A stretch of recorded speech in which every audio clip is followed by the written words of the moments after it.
Hello everybody, Con Maestro here. Welcome to the Con's Court. Today we are going to be reviewing Spider-Man Brand New Day. I just saw the movie in theaters last night, saw it in 3D, and I cannot wait to do the review for this movie. So, first thing, we are going to obviously be doing it mullet style like I usually do. Spoiler free at the beginning, spoilers in the back.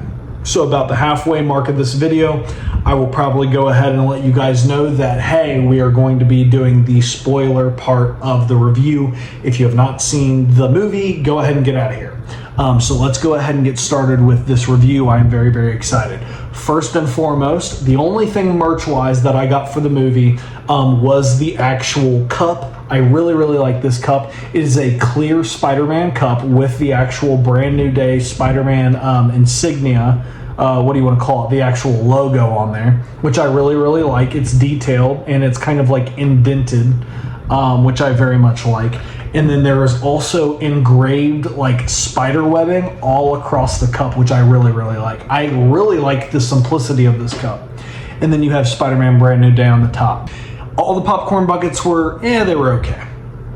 Not anything that I would be out of my way of buying, especially not the one where he's just hanging off the side of the building. As cool as that is, I feel like you could 3D print something that looks cooler. There is the one where it's like a Spider-Man hand, like this, and the webbing's coming out, and it holds the popcorn and stuff. It is cool, don't get me wrong, but I don't know. If it was like a Hulk hand like this, like I feel like that would be cool, and like somehow inside the Hulk hand, like, and I get it's a Spider-Man movie, so like if they had both, maybe I would buy the Hulk hand, because having a Hulk hand would be really, really cool.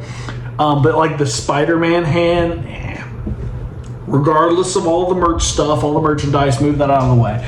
Let's get into the actual review for the movie itself. So spoiler free. What can I say about this movie spoiler free? It was a great movie, an amazing Spider-Man movie, and there was a lot of comic accurate things in this movie. So if you are a comic lover, you will absolutely love this. And then also, if you're just like a normal watcher of the MCU, maybe you don't follow every single movie, maybe you watch only a few movies, maybe you know only things about the MCU and not too much about the comic books, I think you'll really like this movie too, because it very well, it explains stuff very, very well. It's very spelled out for the audience. It explains a lot of things. Obviously, the only thing you're probably going to need to watch to understand what's going on is the Spider-Man movies. Because even somebody who only watches the Spider-Man movies, you're still going to know who certain characters are. Like, for example, the Hulk. Like, that's obvious. You'll probably know who the Punisher is just by his insignia. And even if you don't, I think him being in the movie, he's the position that he plays for this movie is small enough and yet big enough to where you'll understand why he's there. You'll understand who he is, the type of person that he is, and the type of character he is. And you won't really need to know much of anything about the Punisher for him to be involved in this movie, if that makes any sense. So all the characters that are in this movie very much belong. I don't think that there was a character in here that I didn't feel like they didn't belong. Maybe except with the exception of one, which obviously I can't spoil. But yes, the only people that I will say something about are the people that were 100% in the trailers. So Punisher, Hulk, Spider-Man, Scorpion was in the trailers. That's it. And like Mary Jane and Ned. It's the only people I'm going to talk about. Everybody else, say nothing. Spider-Man, really, really good. Tom Holland did an amazing job. Great. Zendaya playing MJ, amazing. Great. Ned, his character, absolutely amazing. The actor did a great job. Mark Ruffalo, as per usual, great actor, did a great job. Loved the Hulk in this movie. Loved Bruce Banner in this movie. And the actor, his name is blanking on me. He played in Breaking Bad. But he plays Scorpion. Really, really good. Loved him as Scorpion. Great. Awesome. Suit was awesome. Character was awesome. Actor was awesome. Loved it. The villain was very, very cool. Did a lot of cool things. Obviously, I can't tell you who the villain was. Can't tell you anything about who they are, their origin, their gender, literally nothing. But I can say that their powers were definitely cool. Seeing them display their powers was very cool. The motive for the movie, for the most part, made sense. The way they went about executing their motive and their mission, in my opinion, is questionable. But there is a lot of people that I know that have went to already see it, who have said that they understood, and some people have said that they understand my position, which you will not hear unless you listen to the spoilers. So make sure you go see Spider-Man Brand New Day in theaters. It is definitely worth seeing in theaters, mind you. I'm making that a specific point. So go check it out in theaters, and then you can come and listen to the spoiler part of the review. But definitely questionable, in my opinion, the way that it was executed. I think it could have been executed differently. But other than that, the villain was great. And the motive was definitely great. And the powers and everything else, very, very great. But yeah, if I was to give a rating for this movie, I would 100% give it like a 9.25. I would give it a 9.25, right in between a 9 and a 9.5. And the reason I say that is because it's not so bad of a movie that I would give it a 9. Not saying that a 9 is a bad movie. I'm just saying that this movie was great, amazing. I had so much fun. It was so exciting. It kept me entertained. I was very focused in the movie from the beginning to the end of the movie. It had my full and utter non-distracted attention. This movie was the shit. But the reason I am not giving it a 9.5 or a 10 is because of certain issues that I personally have that I cannot tell you until you go see the movie and then you hear the spoilers. Because for my point to come across to make sense, I have to give you spoilers. So with that being said, 9.25 out of 10. Love the movie. Just thinking about the movies making me smile, making me more excited. The hair on my arms are kind of standing up because I got goosebumps on certain scenes. I'm thinking about the spoiler parts of what I'm getting ready to say, and it made me really excited. It's a great movie. It's an amazing movie. I wouldn't be reacting this way if it wasn't. And I'm trying really, really hard not to spoil anything. I'm trying really, really hard. So with that being said, I'm going to get into the spoiler part of this review. 9.25 out of 10. Definitely worth spending your money in the theater. Definitely worth going and seeing. Definitely worth going and seeing with your family. It is definitely a family movie, and it is also an adult movie and a kid movie. I think it hits all spectrums of audience. I think an adult would love this. I think a kid would love this. A teenager, obviously probably not like a baby or a little toddler, but like literally any age past that, 100%. I think that this will definitely keep them very entertained, very intrigued. My sister actually saw the movie opening day with my nephew, and she's not like the biggest Marvel nerd, but she goes to those movies for my nephew. And even she said that that movie kept her really intrigued, that she really, really liked it, and that she for sure has a lot of questions and is very interested to see how the MCU will be taking Spider-Man, his story, and the stories of the other characters in this movie going forward. So for somebody who's not overtly a big, crazy Marvel fan, kind of like me, my nephew, my brothers, other people like that, some of my friends, my wife, for her to be saying that, you know it had to be a good movie. That's what got me excited. So when I saw it last night, I was like, wow, she was not kidding. She said I was going to like it, and I was like, good. And she was not wrong. That movie did not disappoint. With that being said, we're moving into the spoiler part of the review. Get out of here. If you haven't seen the movie, go see the movie. Get out. Go. I'm giving you 3 seconds. 3, 2, 1. Boom. Spoilers now. We're getting into the spoilers. So I'm going to start off the spoiler part of the review with the reason why it is a 9.25 out of 10. The reason I'm not giving it a 9.5 or a 10 is for this specific reason. Obviously, you guys will know that the villain is Jean Grey. Jean Grey is the villain. In X-Men, mind you. I kind of saw it coming but didn't. So like the way that it kind of worked out was that when I watched the trailer, I saw the people with the black eyes and I kept seeing it switch from person to person. And I said it had to be one of two things.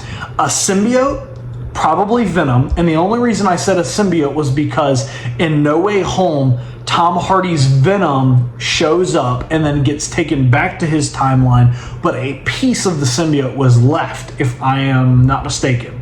So I figured possibly maybe the symbiote was going to play a part in this movie and was finding its way around the world. The other idea that I had was that it was probably a telepath. When I went in to see the movie, they obviously tell you that it's somebody that's telepathic, and they show that.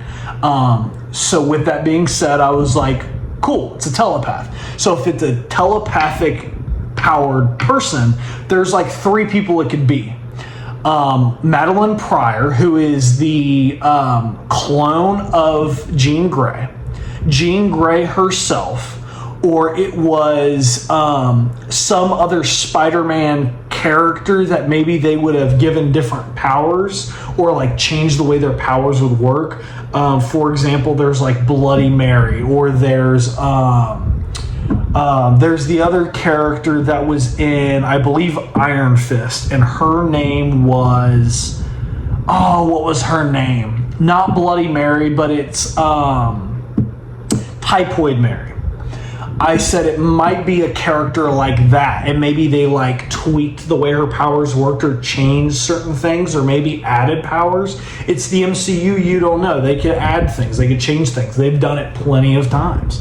For example, Nebula, the character Nebula, was supposed to be the granddaughter of Thanos, but in the MCU, she's the daughter of Thanos and also the sister of Gamora. See, in the comics, that's not the case. So they can most definitely change things.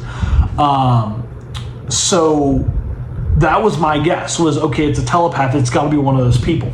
Jean Grey was the last person I had on that list. I was like, I don't see how they could put an X-Men, a superhero, a mutant, into this movie and for it to make sense. Madeline Pryor was the next person after that, and the reason why was because I said, at least she's an evil clone, so you could tie it into the X-Men later if you wanted to build them up. But the whole clone thing kind of takes away from the fact of who Jean Grey is. With it being a clone, you can make her absolutely evil, sadistic, a horrible person, and it still work out perfectly fine. And it would also tie in Spider-Man into the X-Men. It would tie into the X-Men's beginnings in the MCU. It would tie into all of that stuff.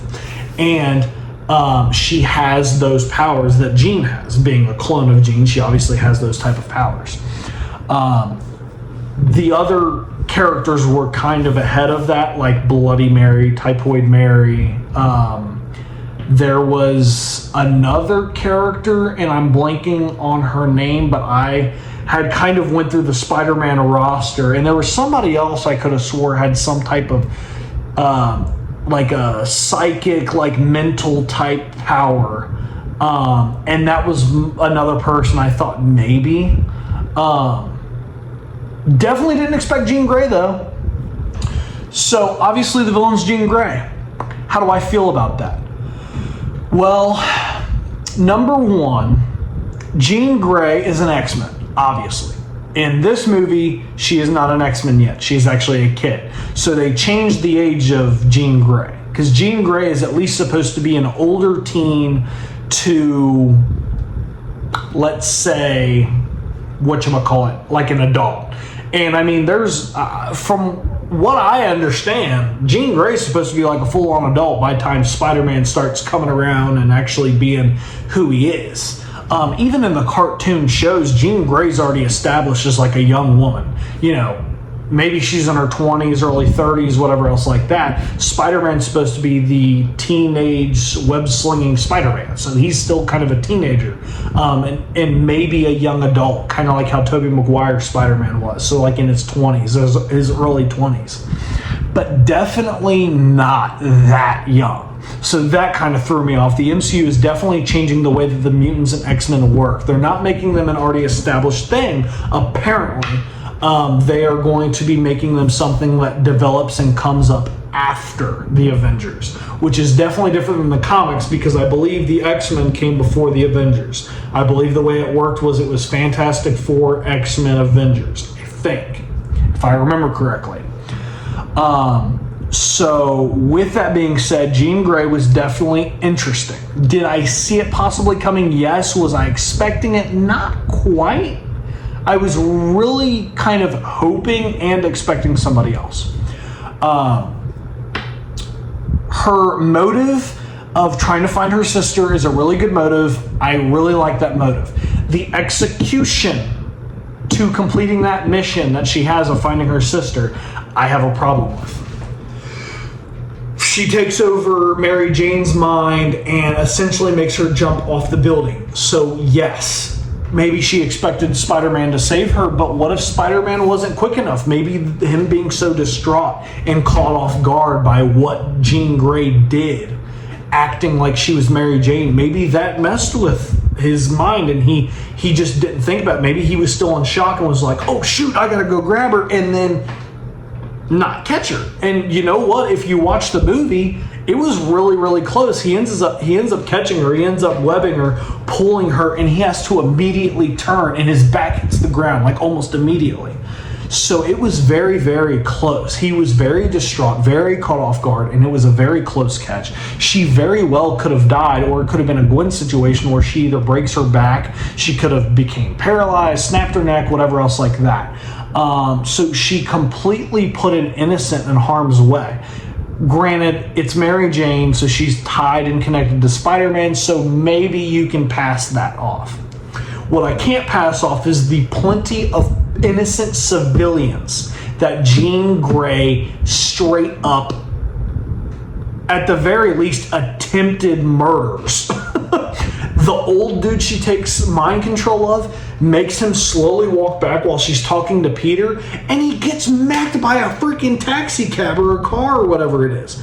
That old dude probably died or is in critical condition or got crippled or has some form of really permanent injuries. She did that to a completely innocent bystander, specifically an old man, for no reason. No reason at all. She keeps mind controlling these innocent people for a reason, obviously, but like, she's putting a lot of people in harm's way. When the ninjas that she's mind controlling is fighting Spider-Man, she stabs through the dude to stab Spider-Man. You know what I mean? Granted, they worked for the company, which Damage Control. I almost completely blanked on that name. Damage Control. So I can pass that off. I can't pass off on the old man. I can't pass off on all the innocent civilians that she put in the way of harm's way. The plenty of people that she injured and killed. I can't sit there and pass off her mind-controlling Scorpion and taunting Spider-Man, even though she knows that something's happening to Spider-Man that's making him out of control and causing him to almost kill a cop who had really nothing to do with it, was just arriving on scene because something bad was happening. I understand she is a mutant or a telepath that is angry because her sister got taken, but she didn't know if her sister was dead or alive, which obviously we end up finding out that she ended up being killed, essentially. She died, by Damage Control, but she didn't know that at first. I could understand if she knew that her sister was dead and was getting revenge for it. That would make sense, because Jean's done stuff like that in the comics before, but like just out of the blue, nowhere, hurting all these innocent people doesn't make sense to me. she seemed far too villainous and sadistic. Kind of like Magneto almost. Like Magneto is seen as a villain. Some people see him as a hero now, but let's be honest, when you hear Magneto, what do you think? You think of a villain, a revolutionist, anti-hero at the very least. But most people see him as a revolutionist villain. He goes too far. He takes stuff too far. He doesn't care to kill innocent people. He sees all human beings as problems and sees them all as non-innocents, and he doesn't care how many humans he has to kill to save mutant kind, because the way he sees it, humankind treats them the same way. Not all humans are like that. Not all humans are like that. Some of the humans in Marvel aren't like that. Some of the humans in Marvel really love the mutants and care for them and take care of them. Spider-Man, for example. So that's why I see Magneto as a villain. I see Jean Grey in this movie as a villain too, and Spider-Man redeems her and forgives her for all of it. And I just don't see how that's possible. People who have messed with Mary Jane, no matter what Mary Jane it is, in any of the Spider-Man movies, the comics, the shows, the games, have been dealt a far worse ass beating by Spider-Man for way less. She essentially attempted to murder Mary Jane, completely went past boundaries. She mind controlled Mary Jane, played like she was her, made Spider-Man kiss her, and even went as far as to be like, go ahead and touch her, Peter. Nah, that's crossing lines. I'm sorry. Spider-Man in the comics would not have dealt with none of that.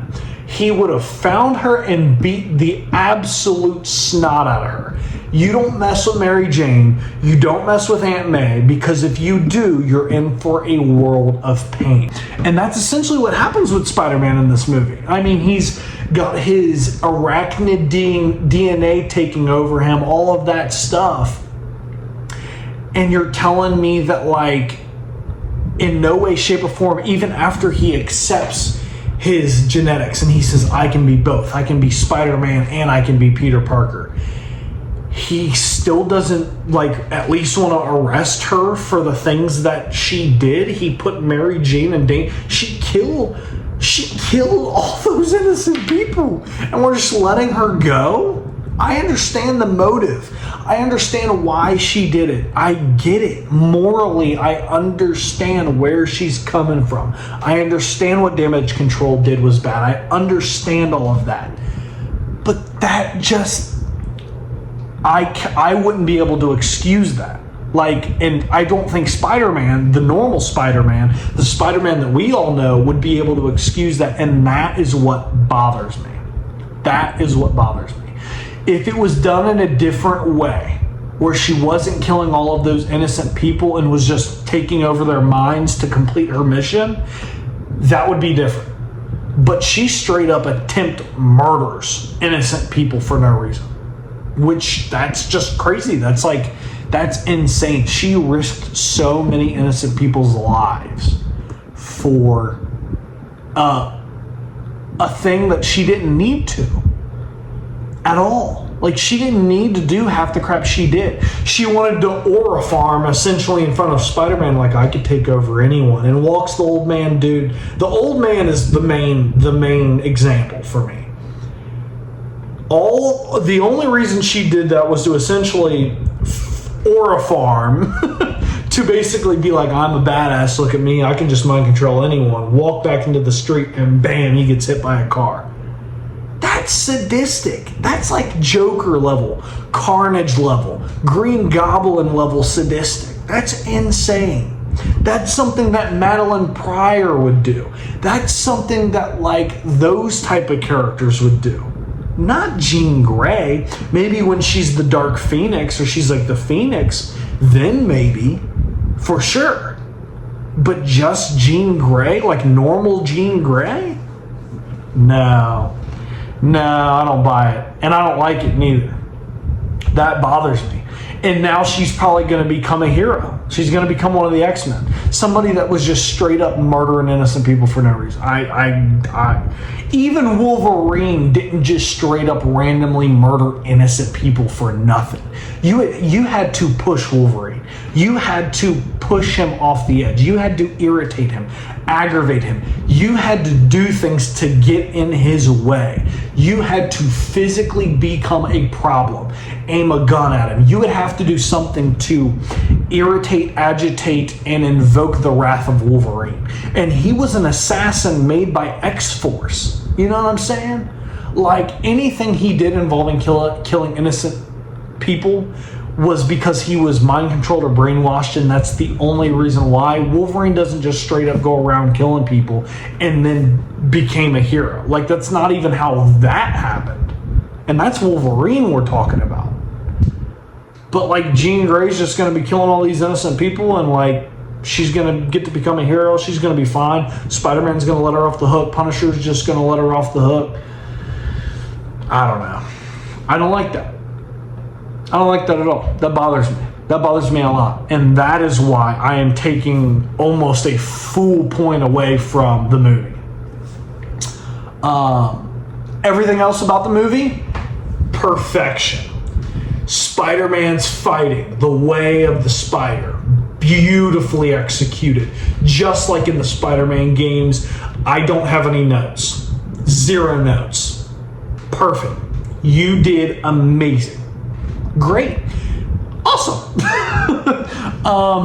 Spider-Man building his own stuff, doing his own web fluid, making his own suit stuff, doing his own technology, all the stuff he learned from Tony Stark, all that stuff he incorporates into his everyday Spider-Man thing. He's doing what Peter Parker did in the comics without Iron Man and all of that help. And this feels like he's actually Spider-Man. He's doing this on his own. He is Peter Parker the way that we know him.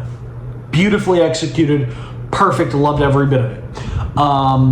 He's broke and depressed and sad. That's the Spider-Man I know. He ends up finding his friends again. He mends wounds. He gets things together, and it starts off as a brand new, fresh life. A brand new day. Beautiful. Beautifully executed. Love it. He even made somebody like Punisher as a friend. Because he's such a good kid. Because he's such a good guy. Because he is such a good superhero. Beautiful. Just like in the comics. Amazingly executed. Everybody loves Spider-Man. And the reason why is except J. Jonah Jameson. And the villains and yeah. But you get what I mean. Beautifully executed. Absolutely loved it. Gorgeous. The Hulk in this movie. I love you, Marvel, for doing this. Disney, Sony, whatever. Thank you. Thank you. Thank you. You brought my boy back. It almost brought me to tears. 8 years, like 8 to 9 years since we've seen the Hulk actually be the Hulk. And the last time we saw him, he got his butt whooped by Thanos and has been too afraid to come out ever since. One of probably the best things that Jean Grey did for the Marvel Universe in the MCU was unleashing the Hulk. Thank you. Thank you. He was great. He was beautiful. Just like I remembered as a kid. Hulk smash, little man, leave Hulk alone. Like, that's my Hulk. Like, no banner, only Hulk. Like, yes, he barely talked. He mumbled a few words out when he was really, really pissed and trying to explain what he needed to say. He did it, but for the most part, he didn't say anything. It was gorgeous. And then he's like 10 to 12 foot tall. Thank you, Jesus. Thank you. Finally, that's what I'm talking about. That's my Hulk. He should be towering over everybody. Spider-Man was like up to his like mid-thigh. Thank you. That's the Hulk I wanted. Thank you. He's huge, jacked, ripped. He's the monster Hulk that I remember from the comics. He's the big brooding monster. And they even did the comic book thing where when everybody forgets Spider-Man's identity, Hulk still remembers. There's still some part of the Hulk that remembers Peter. And the reason I say that is because although they don't state it, they don't specify it, they allude to it. Because when Hulk's fighting Spider-Man and he's beating down on him and he says, "It's Peter, I'm your friend." This is the Hulk. This isn't Smart Hulk. This isn't Banner. This is Hulk taking over Banner. And he looks at Peter Parker, he looks at his eyes through the Spider-Man lenses, and Hulk backs off. I think the Hulk remembers who Peter Parker is because Hulk is technically another personality that goes into Banner's subconscious, deep subconscious. So when Doctor Strange does his spell to wipe away everybody's remembering Spider-Man, technically I don't think the Hulk will count because he's not an actual person. He's just another personality that was hidden back there. Whatever personality was taking over Banner's body at that point in time was the one that got wiped. And we know that that was Bruce Banner. So I think the Incredible Hulk himself actually remembers. And I think that's why he backed off. Love it. Beautiful, gorgeous, just like in the comics. Thank you, Kevin Feige. Thank you, MCU. Thank you, Disney. Thank you, everybody who is involved. Thank you so much. You gave me back my Incredible Hulk, one of my favorite Marvel characters. This means the absolute world to me. The Hulk was amazing. He was fast. His reactions were fast. He was huge, strong. Every bullet, every bomb, every punch from Spider-Man, every punch from the shocker gloves, everything. It didn't mean nothing to him. He brushed it off. Not a scratch, not a dent, not a bruise. Hulk was taking it all of it. And the only reason that he stopped his destruction, the only reason he was beaten, because he really wasn't beaten at all, was because he remembered it was Peter, remembered that Peter was a friend, backed off, and he calmed down, fell off the building, and then reverted back to Banner. Beautiful. Absolutely beautiful. I could not be more excited about anything about that movie more than Hulk being back. And they brought him back to his prime state. That's prime Hulk right there. It doesn't get much better than that. 10 to 12 foot tall, giant hulking behemoth. Yes.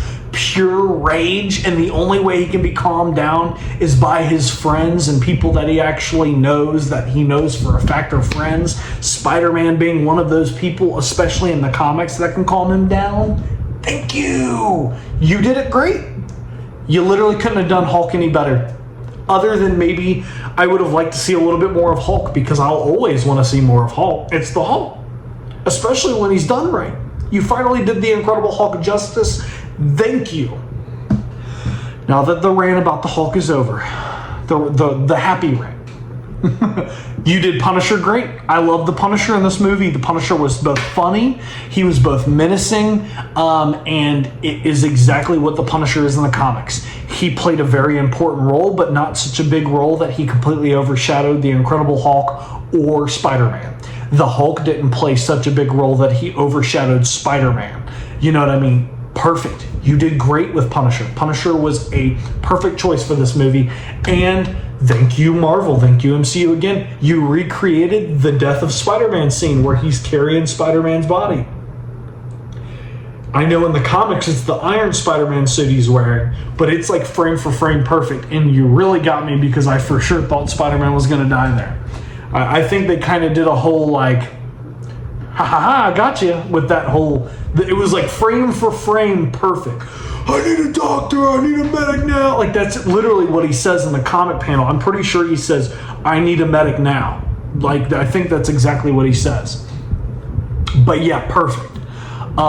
You know, like I said, Jean Grey was great. I loved her powers. I loved everything about Jean Grey. Looks just like Jean, in my opinion. I think everything fits. Red hair, you know, literally everything about it. Perfect.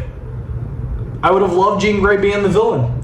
I just don't condone or understand her killing innocent people and how she just is let off with that and let to get away by Spider-Man. I'm sorry, because it just, I mean, I guess the same thing could be said about the Punisher. I guess you could make the argument that the Punisher does the same thing, but the Punisher only kills villains. He only executes and kills those that actually commit crime and do wrong, not innocent people. So, and Punisher trying to kill Jean Grey doesn't count because technically she's not innocent. She was killing innocent people. Punisher was doing right. Punisher's whole job is he kills people that kill the innocent. He makes them pay. He is judgment. He's not a hero. He's not a villain. He is judgment incarnate. No different than Ghost Rider. No different than any other character. The end credit scene, the post credit scene. What did I think about that? Not really much. I think it was a very weak end credit scene. Very weak. It implies that a Spider-Man, not specifically Tom Holland's Spider-Man, but a Spider-Man is in space and or in some form of a dimension that's kind of off-centered from Earth. It could be Tobey Maguire, could be Andrew Garfield, could be Tom Holland, could be Miles Morales, could be literally any Spider-Man. We don't know. No clue. And it says that Spider-Man will return. It doesn't specify what Spider-Man. It just says Spider-Man will return, ... and nothing. We have no clue what he's going to return in. I have heard rumors that possibly Tobey Maguire will be in Doomsday. So maybe that's what they're referring to, and maybe that's what the little thing was picking up on, was Tobey Maguire in there. Maybe Tom Holland's going to be in Doomsday. Maybe he's going to be in Secret Wars. I don't know. It's very vague, and at least with all the other end credit scenes from a lot of the other Marvel movies, you could kind of get what they were getting ready to say or what was going to happen, what it was going to lead into. This one's very, very vague. I don't think they want you knowing much about what's going to happen, which is good. It keeps me intrigued, but also very weak when you compare it to like the Infinity Saga end credit scenes. And then the last thing that I have to say is they didn't do Man Spider, which is a good thing. I think doing Man Spider would have been too much. I think that would have been a little bit too much. I know that that's what they were trying to lead into, like the beastly part of him. I do enjoy that they went down that route. It was really cool. And the fact that he embraced it and found a way to be Peter Parker and Spider-Man at the same time, embrace those enhancements and grow and become into a full-grown adult Spider-Man. Really like that. The maturity of his genetic mutation and him embracing that. I think that is beautiful. And I love the parallel between that and Bruce Banner, because Bruce Banner did the same thing. And because Bruce Banner tried to use the inhibitor, that modulator, to control the Hulk, and to keep him down so that he could be Bruce Banner, he got too greedy trying to push Hulk down. The moment that Hulk was able to break out, he did. And I think that that was a really good parallel for Peter Parker. He kind of realized the same thing, like, if I do this the same way Bruce Banner does this, I am withholding a part of myself and it could cause a catastrophe. I could end up becoming Man Spider. You know what I mean? I could become a mutated monster, no different than the Hulk. So I do like that parallel that they did. I think Hulk being in the movie really shows that parallel and was a good decision. I really like that decision of bringing Hulk in, because when I'm sitting there watching the movie, I caught on to that. Maybe not every audience member will, but like some of us will, especially the comic book fans will catch on to that. Like, yeah, Banner lived his whole life feeling like a monster and trying to control the Hulk. Maybe he just needed to embrace it. And in the MCU, he does kind of embrace the Hulk. They do that. They come together. But then Banner makes the fatal mistake of getting too greedy and again trying to control him. And we saw what happened. But anyways, guys, that is my review for Spider-Man Brand New Day. If you guys enjoyed my review, make sure to leave a like, subscribe, and share. Post your comments down below. Let me know what you all thought about this. And as always, I will catch you on the next video. Peace.